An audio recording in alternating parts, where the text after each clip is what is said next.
প্রিয় ইমানদার ভাই বোনেরা, আজ আমরা ইবলিশ শয়তান ও তার বিভিন্ন রকম চক্রান্ত সম্পর্কে আলোচনা করব ইনশাআল্লাহ।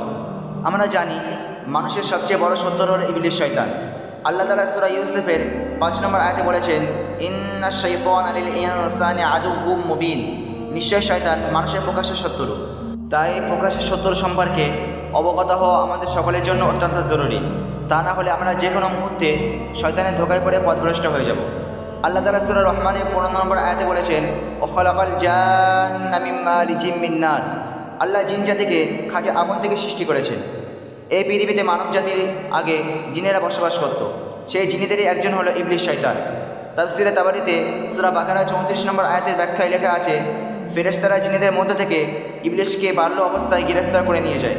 ইবলিশ বহুদিন যাবৎ ফেরেশতাদের সঙ্গে থেকে ইবাদত করে আল্লাহর নৈকট্য লাভ করে। অবশেষে আদম আলাইহিস সালামকে সাজদা করতে অস্বীকার করলে আল্লাহ তাআলা তাকে জান্নাত থেকে বিতাড়িত করে দেয়।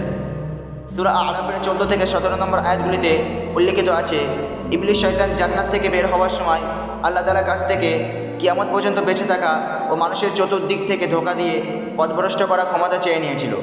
সহিহ বুখারীর 7171 নম্বর হাদিসে বর্ণিত আছে, নবী করিম সাল্লাল্লাহু আলাইহি ওয়াসাল্লাম বলেছেন, ইন্নাশ শাইতানা ইয়াজসি মিন ইবনি আদম মাজরাদ দাম। নিশ্চয় শয়তান মানুষের রক্তের শিরায় শিরায় চলে। এই জন্যই নবী করিম সাল্লাল্লাহু আলাইহি ওয়াসাল্লাম আল্লাহর কাছে শয়তান থেকে বেঁচে থাকার দোয়া করতেন এবং উম্মতকেও দোয়া চাইতে বলেছেন। অতএব একজন সচেতন ইমানদারের কর্তব্য হলো সর্বদা শয়তানের ধোঁকা থেকে সতর্ক থাকা এবং আল্লাহর কাছে তার থেকে আশ্রয় চাওয়া। আমরা কোরআন তেলাওয়াতের শুরুতে বলে থাকি, আউযু বিল্লাহি মিনাশ শাইতানির রাজিম। এর মানে হলো আমি আল্লাহর কাছে বিতাড়িত শয়তান থেকে আশ্রয় প্রার্থনা করেছি। প্রিয় ইমানদার ভাই ও বোনেরা, এবার আমরা ইবলিশ শয়তানের 10টি গুরুত্বপূর্ণ চক্রান্তের কথা আলোচনা করব ইনশাআল্লাহ। ইমাম তাবারানী রাহমাতুল্লাহ আলাইহি মুজামে কাবিরে বর্ণনা করেছেন যে নবী করিম সাল্লাল্লাহু আলাইহি ওয়াসাল্লাম বলেছেন, ইবলিশকে যখন দুনিয়াতে পাঠানো হচ্ছিল তখন সে বলেছিল, হে আল্লাহ, আপনি আমাকে অভিশপ্ত করে দুনিয়ায় পাঠাচ্ছেন, তাই দুনিয়াতে আমার জন্য কয়েকটি সুযোগ করে দিন। নাম্বার 1, দুনিয়ায় গিয়ে আমার থাকার জন্য ঘরের ব্যবস্থা করে দিন। তখন আল্লাহ তাআলা বলেছিলেন, তোমার ঘর হলো বাথরুম। এই জন্য সুনানে আবু দাউদের 6 নম্বর হাদিসে বর্ণিত আছে, নবী করিম সাল্লাল্লাহু আলাইহি ওয়াসাল্লাম বলেছেন, ইন্না হাযিহিল হুশুশা মুহতাযারাতুন। নিশ্চয়ই এই বাথরুমগুলিতে শয়তান থাকে। আর এই জন্যই সহিহ বুখারী 142 নম্বর হাদিসে বর্ণিত আছে, নবী করিম সাল্লাল্লাহু আলাইহি ওয়াসাল্লাম বাথরুমে প্রবেশের পূর্বে এই দোয়া পড়তেন, আল্লাহুম্মা ইন্নী আউযু বিকা মিনাল খুবুসি ওয়াল খাবাইস। হে আল্লাহ, আমি পুরুষ ও নারী দুষ্ট শয়তান থেকে আপনার কাছে আশ্রয় চাচ্ছি। মনে রাখবেন, এই দোয়াটি পড়ে নিলে শয়তান মানুষকে আর ক্ষতি করতে পারবে না। নাম্বার 2, দুনিয়ায় আসার সময় শয়তান আল্লাহ তাআলাকে বলেছিল, আমি দুনিয়ায় গিয়ে বসবো কোথায়? আমার জন্য দুনিয়ায় বসার জায়গার ব্যবস্থা করে দিন। তখন আল্লাহ তাআলা বলেছিলেন, দুনিয়ায় তোমার বসার জায়গা হলো বাজার ও রাস্তার মোড়।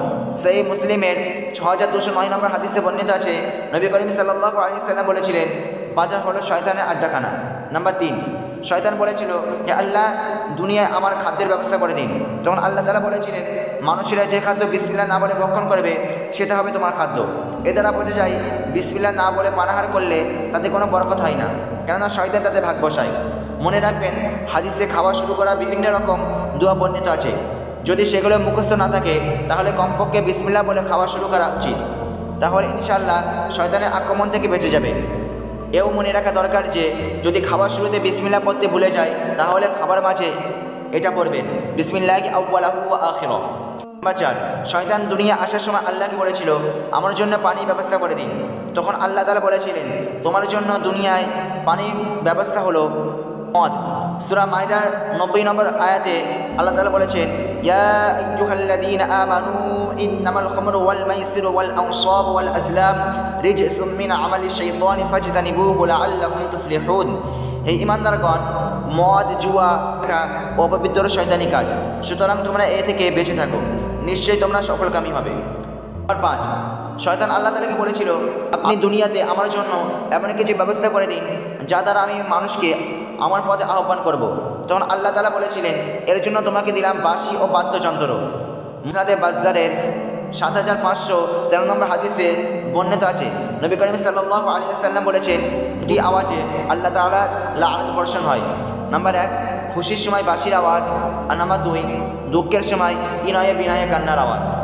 তো প্রিয় ভাই বোনেরা, আজ আমরা কিছু শয়তানের চক্রান্তের বিষয় জানতে পারলাম এবং পরবর্তী ভিডিও দেখার জন্যে চ্যানেলটিকে সাবস্ক্রাইব করুন।